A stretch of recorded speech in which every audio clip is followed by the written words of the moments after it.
आज मैं आप लोगों को जो फर्स्ट पार्ट था ना, डी ब्लॉक फर्स्ट पार्ट जो था 12th क्लास के लिए, उससे आगे मैं आज बताने जा रहा हूँ आपको।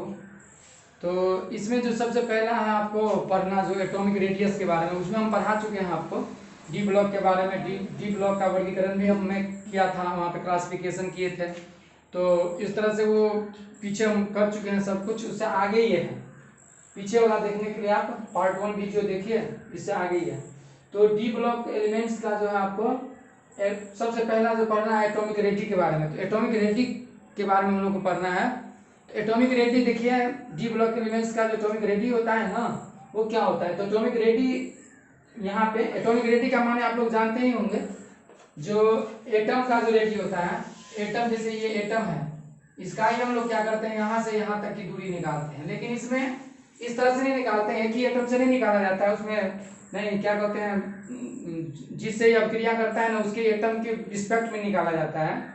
लेकिन समझने के लिए मैं कह रहा हूँ, तो ये न्यूक्लियस है और ये न्यूक्लियस है, और इसके बगल में यहाँ से यहाँ तक के जो रेडियस है वही हम लोग ले लेते हैं। इसी को बोलते हैं एटॉमिक रेडियस, यानी सेल के ले लेते हैं। तो एटॉमिक सेल जो होता है आपको, एटम के जो सेल होता है और बीट होता है, उसी का रेडियस को हम लोग बोलते हैं एटॉमिक रेडियस खास तौर पे। और निकालने का इसका जो विधि है, निकालने की जो विधि है वो अलग ढंग की है। समझने के लिए मैं कर रहा हूँ, यहाँ से अर्थ करती। तो देखिए एटॉमिक रेडी यहाँ पे बहुवचन है, इसलिए दे आर का प्रयोग किया गया है, प्लूरल नंबर है। तो they are lie in between S और पी। हम लोग जानते हैं डी है ना, तो डी तो हम लोग जानते हैं कहाँ पे होता है। डी ब्लॉक जो है आपको एस और पी के बीच में है, इसलिए इसका जो एटॉमिक रेडी होगा ना, वो भी एस और पी के बीच में ही होगा। हम लोग जानते हैं ऐसे है, हम लोग इसीलिए तो ट्रांजिशन इसे कहते हैं, क्योंकि ये एस और पी के बीच में रहता है, इसीलिए इसे ट्रांजिशन कहा जाता है। तो जब भी हम लोग इसे ट्रांजिशन कह दिया एस और पी के बीच में, तो एटॉमिक रेडी भी इसके एस और पी के बीच में ही होगा। तो सबसे पहले एटॉमिक रेडी जो इसका होता है एस और पी के बीच में होता है। दूसरी बात जो है आपको इसके, तो एटॉमिक रेडी जो है ना आपको, इसका जो एटॉमिक रेडी होता है वो पहले क्या करता है, फर्स्ट टाइम डिक्रीज करता है। फर्स्ट टाइम जो है for more first time decrease करता है, ज्यादा डिक्रीज करता है फर्स्ट टाइम। देखते हैं 1762 से डिक्रीज होकर 126 पे आ जाता है mn में। तो बताइए उतना ही दूर में मान लीजिए 80 से, यानी ये 21 होता है, 21 होता है इसका एटॉमिक नंबर। वहां से ये क्या हुआ 25 तक आते आते क्या हुआ जी, नहीं बहुत सारा बहुत ज्यादा जो है एटॉमिक रेडियस डिक्रीज हो गया। नहीं, उसके बाद क्या होता है स्मॉल आफ्टर मिड वे। लेकिन उसके बाद क्या होता है जी, थोड़ा ही नहीं डिक्रीज करता है, बहुत कम। मिड वे में बीच में जो है, बीच में एमएन और एपी में देखते हैं 126 ही है। लेकिन उसके बाद slightly increase at the last, नहीं लास्ट में क्या करता है ये स्लाइटली इंक्रीज कर जाता है, नहीं स्लाइटली इंक्रीज कर जाता है कम लास्ट में। जिंक का देखिए एटॉमिक रेडियस कितना है 138 है। तो इस तरह से हम लोग देख रहे हैं क्या, थोड़ा शुरू में क्या हुआ एटॉमिक रेडियस जो है ना आपको वो ज्यादा डिक्रीज किया, बीच में आके थम गया, ठीक है, और बाद में फिर क्या करता है हल्का इंक्रीज कर जाता है। तो ये जो आपको एटॉमिक रेडियस हो गया आपको, ठीक है, ये हुआ क्या कहता है फर्स्ट डी ब्लॉक का फर्स्ट जो आपको उसमें क्लासिफिकेशन में फर्स्ट जो मतलब करेगा 3D सीरीज जो था फर्स्ट सीरीज, उसमें ये बात हुआ। अब सेकेंड और थर्ड सीरीज जो होता है उसमें डी ब्लॉक में सेकेंड और थर्ड सीरीज होता है ना, उसका क्या होता है देखिए यहाँ पे लिखे हैं, इसका जो है आपको सेम होता है। ये जिस तरह से देख रहे हैं उसी तरह से उसमें भी होगा। उसमें भी क्या होगा सेकेंड और थर्ड में वही होता है। शुरू में क्या होगा ज्यादा घटेगा, बीच में अस्थिर हो जाएगा, और उसके बाद क्या होता है जी आपको लास्ट में थोड़ा बढ़ जाता है। ये भी सब होता है। इसमें देखिए आखिर इस तरह के हुआ क्यों, तो इसका कारण बोलते हैं स्क्रीनिंग इफेक्ट। क्या बोलते हैं इसे, स्क्रीनिंग इफेक्ट के कारण बोलते हैं, शील्डिंग इफेक्ट के कारण बोलते हैं। क्या तो स्क्रीन हम लोग जानते हैं जो इलेक्ट्रॉन भरने लगता है डी में, तो डी में जब ये इलेक्ट्रॉन भरता है ना, तो वहां पे स्क्रीन क्रिएट कर जाता है। और स्क्रीन मतलब हुआ जी बाधा, जिस तरह से दीवार हुआ ना, दीवार को हम लोग स्क्रीन कर सकते हैं, नहीं एक तरह से नहीं दीवार जो हुआ वो स्क्रीन का काम करने लगता है। उसी तरह से क्या कहते हैं स्क्रीन मीन्स पर्दा होता है। तो उस तरह से पर्दा मतलब कहने का मतलब क्या, वहाँ बीच में क्या होता है इलेक्ट्रॉन जो है ना वो बढ़ने से क्या होता है, समस्या जो है बढ़ने लगती है। न्यूक्लियर चार्ज तो बढ़ ही रहा होता है न्यूक्लियर चार्ज। और दूसरी बात है, अच्छा जब हम लोग क्या करते हैं नीचे की तरफ जाते हैं ना, नहीं डी ब्लॉक में जैसे फर्स्ट ट्रांजिशन सीरीज हुआ, सेकेंड ट्रांजिशन सीरीज होता है, हम लोग जानते हैं फर्स्ट ट्रांजिशन सीरीज होता है, किसको बोलते हैं 3D वाले को बोलते हैं, और नहीं उसके बाद सेकेंड ट्रांजिशन सीरीज था उसको 4D वाले को बोलते हैं। इस तरह से हम लोग जब नीचे की तरफ जाते हैं ना, तो इसका क्या होता है बताए, तो एटॉमिक रेडी जो है ना वो डिक्रीज करता है। नीचे की तरफ जाते हैं एटॉमिक रेडी डिक्रीज करता है। और सेकेंड और थर्ड ट्रांजिशन मेटल जो होता है ना, उसका क्या होता है बताए तो, जो एटॉमिक एनर्जी होता है ना आपको, वो सेम होता है। सेकेंड और थर्ड का एटॉमिक एनर्जी सेम होता है। तो सेकेंड और थर्ड का एटॉमिक एनर्जी सेम होता है, उसके पीछे क्या कारण है, तो उसका जो मुख्य कारण है सेकेंड और थर्ड का सेम होने का, उसको बोलते हैं लेंथेनाइड कॉन्ट्रैक्शन। लेंथेनाइड कॉन्ट्रैक्शन आप जानते हैं, क्योंकि सेकेंड और थर्ड मतलब क्या हुआ, सेकेंड में लिखते हैं 4 चालू हो गया, और हम लोग जानते हैं 4 में से क्या हुआ, जैसे एटम का फिगर हम लोग बनाए, स्ट्रक्चर बनाए, तो हम लोग समझ जाएंगे। तो हम लोग जानते हैं इसमें S होता है, इसमें Sp होता है, इसमें Spg होता है, इसमें SpDF होता है ना। यहाँ से F चालू हो गया।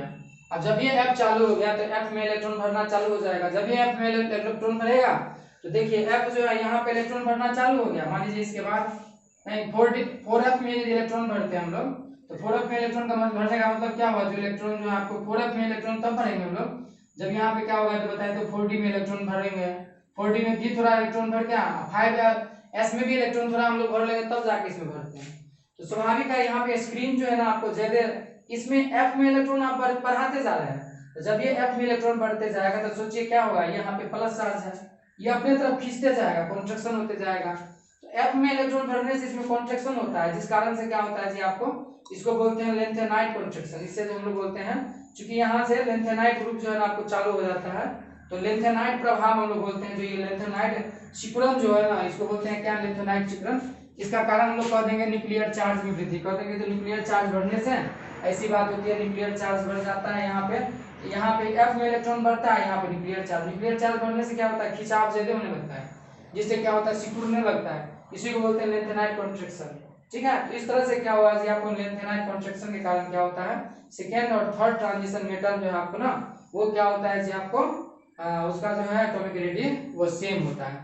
ठीक है, इस तरह से हम लोग क्या किया, ये एटॉमिक एनर्जी जो है वो हम लोग क्या किए, बता दिए। आयनिक एनर्जी के बारे में जान लीजिए। एटॉमिक एनर्जी तो हम लोग पढ़ लिया, आयनिक एनर्जी के बारे में देखिए। आयनिक एनर्जी क्या होता है, वह एटॉमिक एनर्जी के जैसे ही होता है, जिस प्रकार से एटॉमिक एनर्जी में हम लोग पढ़े, जो क्या होता है, नहीं तो क्या कहते हैं आपको डी, हम लोग देखे फर्स्ट ट्रांजिशन सीरीज में भी, सेकंड सब ट्रांजिशन सीरीज में हम लोग क्या देखे, जो पहले घटता है और उसके बाद फिर क्या होता है, बीच में जो है ना मिडवे में क्या होता है, वो बहुत मतलब क्या कहते हैं, एकदम स्टेबल हो जाता है, उसके बाद क्या फिर हो जाता है, थोड़ा होकर बढ़ जाता है। तो वही आप जिस तरह से आप पढ़े हैं उसमें, उसी तरह से इसमें भी होगा, नहीं एज होगा आपको, they are same as that of the atomic energy. जिस प्रकार से एटॉमिक एनर्जी होता है ना, उसी प्रकार से आयनिक एनर्जी भी होगा। फिर क्या होगा डिफरेंट इसमें, तो डिफरेंट इसमें मात्र होता है ऑक्सीडेशन स्टेट। यदि ऑक्सीडेशन स्टेट में अगर परिवर्तन हो जाता है ना, तो फिर जानते हैं एटॉमिक एनर्जी पर प्रभाव पड़ता है। यदि ऑक्सीडेशन स्टेट, जैसे देखिए इसका ऑक्सीडेशन स्टेट क्या है, क्रोमियम है, इसका ऑक्सीडेशन प्लस, यानी इसका ऑक्सीडेशन स्टेट जो हम लोग देख रहे हैं ना, इस पर 2 चार्ज है, 2 प्लस चार्ज है, तो यहाँ पे स्वाभाविक है इसका ऑक्सीडेशन नंबर हो गया +2। तो जब ये इसका ऑक्सीडेशन नंबर हम लोग इतना हुआ, तो देखिए इसका जो है 88 है, 88 pm है। लेकिन जानते हैं जब ये हम ऑक्सीडेशन नंबर फिर बढ़ा दिए, तो ये क्या हुआ, थोड़ा घट गया। इसका कारण है क्या, इफेक्टिव न्यूक्लियर चार्ज का बढ़ना। इफेक्टिव न्यूक्लियर चार्ज जो है ना आपको इंक्रीज कर जाता है, न्यूक्लियर चार्ज बढ़ गया। चूंकि देखिए क्रोमियम, हम लोग जानते हैं क्रोमियम में कितना इलेक्ट्रॉन होता है बताए तो, क्रोमियम में 24 इलेक्ट्रॉन होता है, और क्या कहते हैं 24 प्रोटॉन भी होता है। लेकिन जब भी आप इसमें से क्या किए, 24 में से 2 इलेक्ट्रॉन इसको लॉस करवा दिए, तो स्वाभाविक है क्या हुआ बताए, न्यूक्लियर चार्ज तो वही है, न्यूक्लियर चार्ज में थोड़ी कोई प्रभाव पड़ा, न्यूक्लियर चार्ज तो 24 ही है नहीं, लेकिन न्यूक्लियर चार्ज अभी 24 है, और इलेक्ट्रॉन हम लोग क्या किया, बाहर निकाल दिए। तो स्वाभाविक तौर पे क्या हुआ, इलेक्ट्रॉन निकलने से यहाँ पे क्या हुआ, इफेक्टिव न्यूक्लियर चार्ज बढ़ गया, और क्या कहते हैं इसका अट्रैक्शन जो है ना, वो क्या हुआ, जब ये इफेक्टिव न्यूक्लियर चार्ज बढ़ जाता है तो इसका अट्रैक्शन बढ़ जाता है, और जब ये बढ़ता है ना तो इसका कॉन्ट्रैक्शन होने लगता है, सिकुड़न होने लगता है, जिस कारण से क्या होता है, इसका रेडियस जो है ना घटने लगता है। तो देखते हैं ये 8 इसीलिए 88 pm है, जबकि इसका क्या हुआ 69 हुआ। नहीं तो क्रोमियम का इसी तरह से ऑक्सीडेशन नंबर आप बढ़ाते जाइए, और इसका साइज जो है ना आपको आयनिक एनर्जी क्या होगा, घटते जाएगा। ठीक है, तो हम लोग क्या करेंगे, इसे बढ़ाते जाएंगे और ये क्या होगा, घटते जाएगा। मेटालिक कैरेक्टर के बारे में हम लोग जानते हैं। तो मेटालिक कैरेक्टर जो इसका होता है ना, इसका देख लीजिए, मेटालिक कैरेक्टर ये टिपिकल मेटल होता है। ये क्या होता है बताइए तो, टिपिकल मेटल होता है। हम लोग जानते हैं टिपिकल मेटल मतलब क्या, इसमें मेटालिक गुण होता है नहीं, और इसमें जो आपको मेटालिक जो कैरेक्टर होता है, इसका स्ट्रक्चर जो होता है आपको नहीं, सॉलिड स्ट्रक्चर जो होता है इसका, सॉलिड स्टेट इसका जो सॉलिड होता है उसमें HCP, CCP और BCC, यह स्ट्रक्चर जो आपका है इसका संरचना, और क्या है इंपॉर्टेंट संरचना इसका यही है। HCP होता है, CCP होता है, BCC होता है। सॉलिड स्टेट चैप्टर में आप पढ़ चुके होंगे इसके बारे में, HCP, CCP और BCC क्या है इसके बारे में पढ़ चुके होंगे। नहीं, हेक्सागोनल क्लोज पैकिंग होता है, ये क्यूबिक क्लोज पैकिंग होता है, ये होता है बॉडी स्टैंडर्ड क्लोज पैकिंग होता है, वहां पे आप अच्छा से पढ़ लीजिएगा। इसके बाद क्या, इसके पास में देखिए बहुत सारे कैरेक्टर भी होता है, दे आर, सब क्या क्या कैरेक्टर है देखिए। मेटालिक कैरेक्टर हम लोग जानते हैं क्या क्या होता है, तो पहले हम लोग जानते हैं मेटल जो होता है वो हार्ड होता है, तो ये भी हार्ड भी होता है। इसके बाद लस्ट्रस होता है, लस्ट्रस मतलब चमकीला या चांदी के जैसे चमकने वाला होता है, मेटल का गुण है जो चांदी जैसे सिल्वरी, उसका क्या होता है लस्टर होता है, तो ये लस्ट्रस भी होता है। डक्टाइल होता है, डक्टाइल मतलब इसका ऐसे हम लोग तनन क्षमता जो बोलते हैं हम लोग वही मेलिएबल माने क्या, इसको आघात वर्धनीय होता है, इसको पीटेंगे तो बढ़ जाएगा। इसके बाद हाई, इसका मेल्टिंग पॉइंट और बॉइलिंग पॉइंट भी बहुत अधिक होता है, हाई होता है। इसके बाद क्या, ये कंडक्टिविटी इसमें होता है, हाई कंडक्टिविटी होता है दोनों का, या तो आप क्या बोलते हैं थर्मल कंडक्टिविटी होता है और इलेक्ट्रिक कंडक्टिविटी, इलेक्ट्रिकल और थर्मल दोनों कंडक्टिविटी इसके पास में हाई होता है। नहीं यानी कहने का मतलब क्या, जो इस होके विद्युत धारा भी प्रवाहित हो जाता है और इस होके क्या कहते हैं आपको ऊर्जा, नहीं उष्मीय ऊर्जा जो है उसका भी प्रभाव होता है। इस तरह से ये दोनों प्रवाह से हो जाता है। तीसरी बात, इसमें हाई टेंसाइल स्ट्रेंथ, इसका जो टेंसाइल स्ट्रेंथ होता है, तनन क्षमता जिसको हम लोग बोलते हैं, वो टेंसाइल स्ट्रेंथ क्या होता है जी बताइए, तो बहुत ही हाई होता है टेंसाइल स्ट्रेंथ जो है आपको ना। ये टेंसाइल स्ट्रेंथ आप पढ़े होंगे 9th क्लास में, इलास्टिसिटी चैप्टर जो है फिजिक्स के, उसमें टेंसाइल स्ट्रेंथ के बारे में पढ़ाया जाता है। जो इस्पात का टेंसाइल स्ट्रेंथ क्या होता है, बहुत अधिक होता है इस तरह से। तो क्या कहते हैं हम लोग पढ़े होंगे, जो इस्पात जो है ना आपको रबर से ज्यादा क्या होता है लचीला होता है, नहीं तो इसका कारण क्या है, जिसका टेंसाइल स्ट्रेंथ ही होता है। दूसरी बात हम लोग देखते हैं लोहा का ही प्रयोग हम लोग करते हैं मकान बनाने में, नहीं तो बताया कितने ज्यादा टेंसाइल स्ट्रेंथ उसके पास है। तो इसके बाद इसका कारण क्या है बताइए, ये जो हम लोग पढ़ते हैं टेंसाइल स्ट्रेंथ या जो भी हम लोग देखे कैरेक्टर, उसका मुख्य कारण है ओवरलैपिंग ऑफ अनपेयर्ड इलेक्ट्रॉन। इसमें अनपेयर्ड इलेक्ट्रॉन का जो ओवरलैपिंग होता है इसी कारण से होता है। अच्छा, यदि अनपेयर्ड इलेक्ट्रॉन है तो ये हार्ड होगा, लेकिन जब ये इलेक्ट्रॉन पेयर हो जाता है ना तो इसका हार्डनेस घट जाता है। और ये एग्जांपल है आपको इसका, जो क्या कहते हैं हार्डनेस जो घटता है ना, इसका एग्जांपल क्या कहते हैं आपको है, नहीं और इसका एग्जांपल जैसे जिंक, कैडमियम, Hg, हम लोग जानते हैं जिंक भी सॉफ्ट होता है, कैडमियम भी क्या होता है सॉफ्ट होता है, Hg के बारे में तो जानते हैं लिक्विड ही होता है। तो ये सब जो है इसका कारण, जिसके पास में पेयर्ड इलेक्ट्रॉन होगा वो क्या होता है जी आपको वो सॉफ्ट होता है इसका, जिसके पास में अनपेयर्ड इलेक्ट्रॉन होता है ना वो क्या होता है हार्ड होता है। समझ गए होंगे मेरे ख्याल से, जो अनपेयर्ड इलेक्ट्रॉन के कारण ही क्या होता है ये हार्ड होता है। इसका मेल्टिंग पॉइंट और बॉइलिंग पॉइंट क्या होता है, बहुत ही हाई होता है। इसका कारण जानते हैं, स्ट्रॉन्ग मेटालिक बॉन्ड है, इसका मेटालिक बॉन्ड स्ट्रॉन्ग होने के कारण क्या होता है, इसका मेल्टिंग पॉइंट और बॉइलिंग पॉइंट हाई होता है। एक तो आप देखिए वहां पे ओवरलैपिंग के कारण भी था, नहीं क्या कहते हैं अनपेयर्ड इलेक्ट्रॉन का ओवरलैपिंग। दूसरी बात क्या, मेटालिक बॉन्ड, मेटालिक बॉन्ड के बारे में आप जानते हैं ना, ये ऐसा बंधन होता है जिसमें इलेक्ट्रॉन क्या होता है दौड़ते रहता है, समझे, यानी क्या कहते हैं आपको इलेक्ट्रॉन रूपी समुद्र में जो है ना आपको मोबाइल इलेक्ट्रॉन है वो दौड़ते रहता है, उसी को बोलते हैं हम लोग क्या, सब जितने भी एटम है सबके पास में अपना मोबाइल इलेक्ट्रॉन होता है। जैसे मान लीजिए उसके पास में मोबाइल इलेक्ट्रॉन होता है ना, वही दौड़ता है, उसी कारण से जो बंधन बनता है हम लोग जानते हैं, उसी को मेटालिक बॉन्ड बोलते हैं। इसी कारण से इसका मेल्टिंग पॉइंट और बॉइलिंग पॉइंट हाई होता है। और टंगस्टन के बारे में आप जान चुके हैं नहीं 10th क्लास में ही, जो क्या कहते हैं टंगस्टन क्या होता है जी बताए, तो इसका मेल्टिंग पॉइंट और बॉइलिंग पॉइंट क्या होता है जी बहुत हाई होता है, नहीं हायर मेल्टिंग पॉइंट होता है। उसका कारण वही है, जो टंगस्टन सबसे मतलब हाईएस्ट माना जाता है, डी ब्लॉक में सबसे हाईएस्ट मेल्टिंग पॉइंट किसका बताए तो टंगस्टन का ही है। टंगस्टन का जो मेल्टिंग पॉइंट है ना सबसे उच्च होता है, नहीं सबसे उच्च होता है, टंगस्टन का ही मेल्टिंग पॉइंट क्या होता है सबसे उच्च होता है।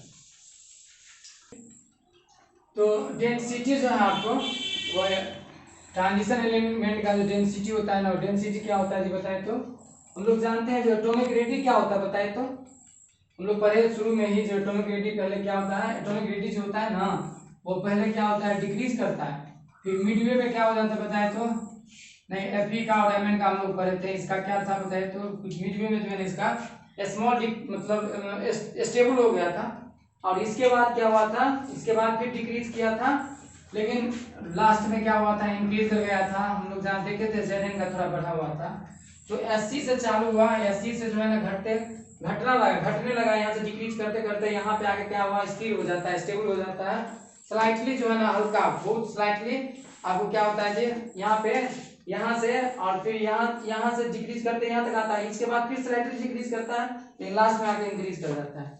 तो ये हम लोग देखे थे, ठीक है।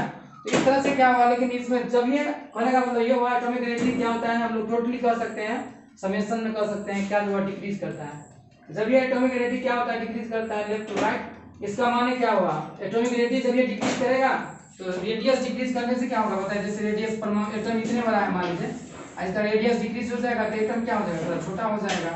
जब ये छोटा हो जाएगा तो हम लोग जानते हैं क्या, हम लोग जानते हैं डेंसिटी बराबर क्या होता है बताया, तो डेंसिटी बराबर क्या होता है, मास बटा वॉल्यूम होता है। तो मास बाय क्या होता है, वॉल्यूम। तो बताइए जब ये वॉल्यूम डिक्रीज करेगा, मतलब डेंसिटी वॉल्यूम यदि डिक्रीज करता है, हम लोग देख रहे हैं क्या साइज घट रहा है, इसका मतलब वॉल्यूम घट रहा है। तो जब ये वॉल्यूम एरिया घट रहा है, तो वॉल्यूम जब ये घटता है ना, तो डेंसिटी क्या होगा जी, आपको घटेगा, घटना चाहिए। कहे तो हम लोग जानते हैं डेंसिटी बराबर मास बटा वॉल्यूम होता है, लेकिन आप सोचिए नहीं, यहाँ पे वॉल्यूम तो घट रहा है, लेकिन क्या न्यूक्लियर चार्ज तो बढ़ते ही नहीं जा रहा है, क्योंकि एटॉमिक नंबर क्या हो रहा है, बढ़ते जा रहा है। Sc से क्या हो रहा है बताए, तो बढ़ते जा रहा है। Sc का 21 होता है, यहाँ पे आके 30 हो गया, तो प्रोटॉन की संख्या तो बढ़ गया, यानी इफेक्टिव न्यूक्लियर चार्ज जो है आपको वो तो बढ़ते ही जा रहा है। तो जब ये न्यूक्लियर चार्ज बढ़ेगा, इसका मतलब प्रोटॉन की संख्या बढ़ेगी, और जब प्रोटॉन की संख्या बढ़ेगी तो स्वाभाविक है जो एटॉमिक मास जो है बढ़ते जाएगा। तो जब ये एटॉमिक मास बढ़ेगा, मान लीजिए यहाँ पे एटॉमिक मास इंक्रीज करेगा, तो हम लोग जानते हैं यहाँ पे वॉल्यूम का उतना प्रभाव नहीं पड़ेगा जितना मास का प्रभाव करेगा, इसीलिए डेंसिटी बढ़ जाएगा। डेंसिटी क्या होता है, इंक्रीज कर जाता है, यानी घनत्व जो है आपको वो क्या होगा, बढ़ते जाएगा, घटेगा नहीं।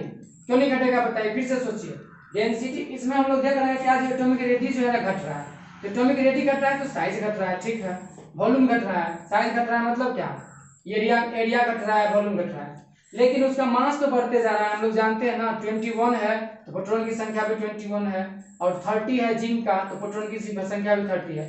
तो स्वाभाविक है इसका मास बढ़ गया। जब ये मास बढ़ता है तो क्या बढ़ता है बताए, तो डेंसिटी बढ़ जाता है, डेंसिटी बढ़ जाता है। इसी कारण से क्या होगा जानते हैं आप, हाईएस्ट डेंसिटी जो है इरिडियम का है, हाईएस्ट डेंसिटी इरिडियम का सबसे अधिक डेंसिटी है पीरियोडिक टेबल में, नहीं कितना है बताया, 22.61 ग्राम पर सेंटीमीटर क्यूब है।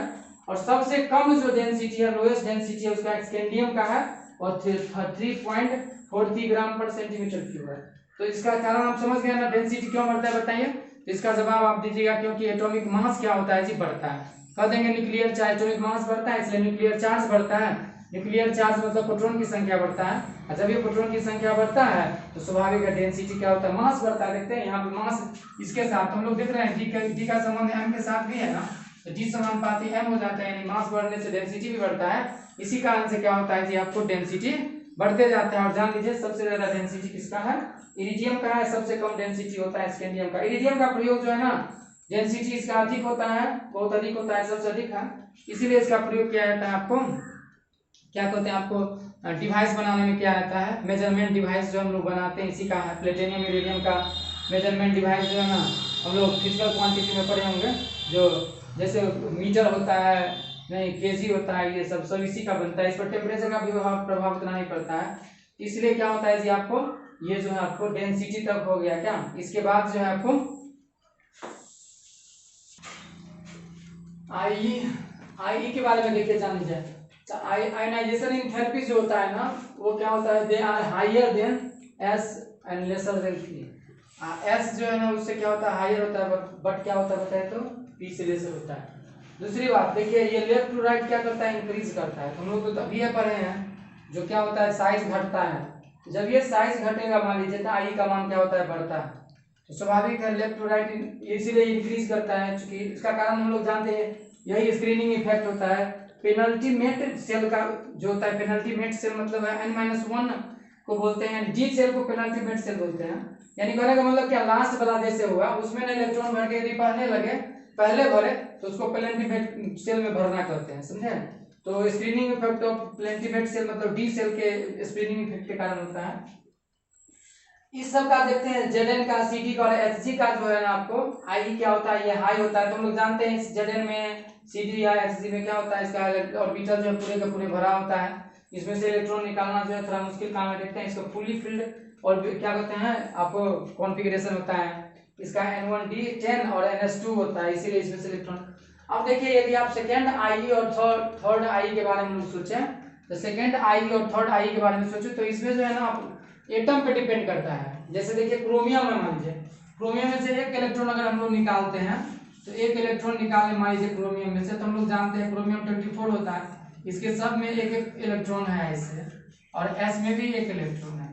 तो एक यदि आप निकालते हैं तो ये वाला इलेक्ट्रॉन निकल जाता है। इसका माने क्या, एक जब ये इलेक्ट्रॉन निकाल दिए तो ये स्ट्रक्चर प्राप्त कर लिया, ये जो है आपको नहीं, इसका स्टेबल स्ट्रक्चर हो गया।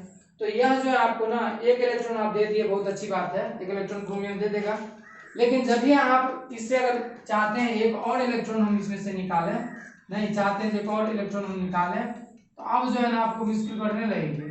क्यों बढ़ेगी बताइए? क्योंकि अब इसका जो है ना, इसके डी जो है पेलेंटमेट सेल जो है उसमें से इलेक्ट्रॉन निकलना चालू हो जाएगा, उसमें से इलेक्ट्रॉन निकालिएगा तो स्वाभाविक है आई का मान बढ़ ही जाएगा। इसलिए क्रोमियम में जो है ना आपको सेकेंड आई जो होगा क्रोमियम का वो थोड़ा ज्यादा हाई होगा, थर्ड आई और ज्यादा हाई होगा।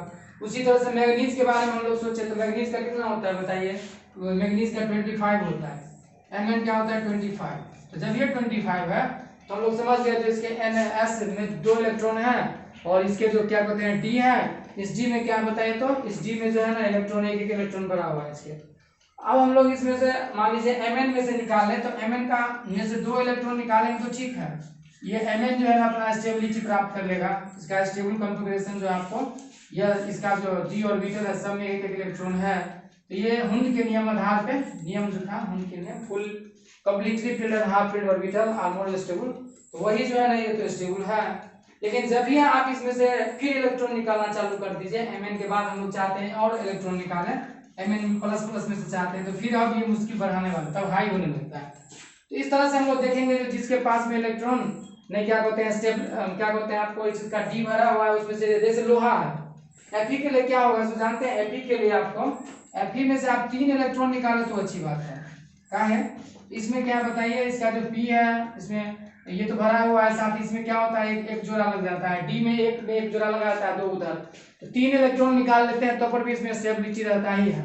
तो इसलिए इसका जो है ना आपको इसका वैलेंसी Fe का वैलेंसी जो है क्या कहते हैं ऑक्सीडेशन नंबर +3 जो है ना 3 जो है वो स्टेबल ऑक्सीडेशन स्टेबल है, तो ये अच्छा है इसके लिए। लेकिन अगर जब ये फिर डी ब्लॉक डी क्या कहते हैं ऑर्बिटल में जो इलेक्ट्रॉन भरा है उसको अगर आप हटाने लगेंगे तो फिर इसका क्या होगा, आयनाइजेशन पोटेंशियल हाई हो जाता है। इस तरह से आयनाइजेशन पोटेंशियल जो आपको ना वो क्या होता है बताए तो वो सबसे कम जो है आपको, जैसे क्रोमियम से कम होता है किसका, वेनेडियम का होता है नहीं, लेकिन क्रोमियम से ज्यादा Mn का होता है। उसी प्रकार से कॉपर से कम होता है निकेल का, लेकिन कॉपर से ज्यादा किसका होता है, जिंक का होता है। कॉपर से कम किसका होगा, निकेल का होगा, लेकिन कॉपर से ज्यादा किसका होगा, जिंक का।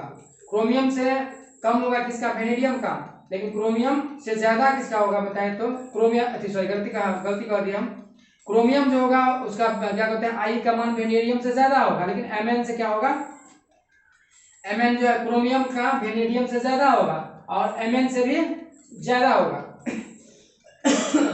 उसी प्रकार से कॉपर का क्या होगा, निकेल से ज्यादा होगा और जिंक से भी ज्यादा हो सकता है, लेकिन उसका शर्त है नहीं, ये ज्यादा और कम होने का शर्त आप जान लीजिएगा, वही डी ऑर्बिटल के आधार पर आपको सोचना है। किसी भी प्रकार से हाफ फील्ड नहीं होना चाहिए, हाफ फील्ड हो जाएगा तो स्टेबिलिटी उसकी समाप्त हो जाएगी, इलेक्ट्रॉन नहीं देना चाहेगा। इस प्रकार से पार्ट 2 जो आपका वीडियो हम बनाया वो आज मैं यहीं पे इसको रोकता हूँ, और नेक्स्ट जो वीडियो पार्ट 3 हम बनाएंगे इसके लिए। सो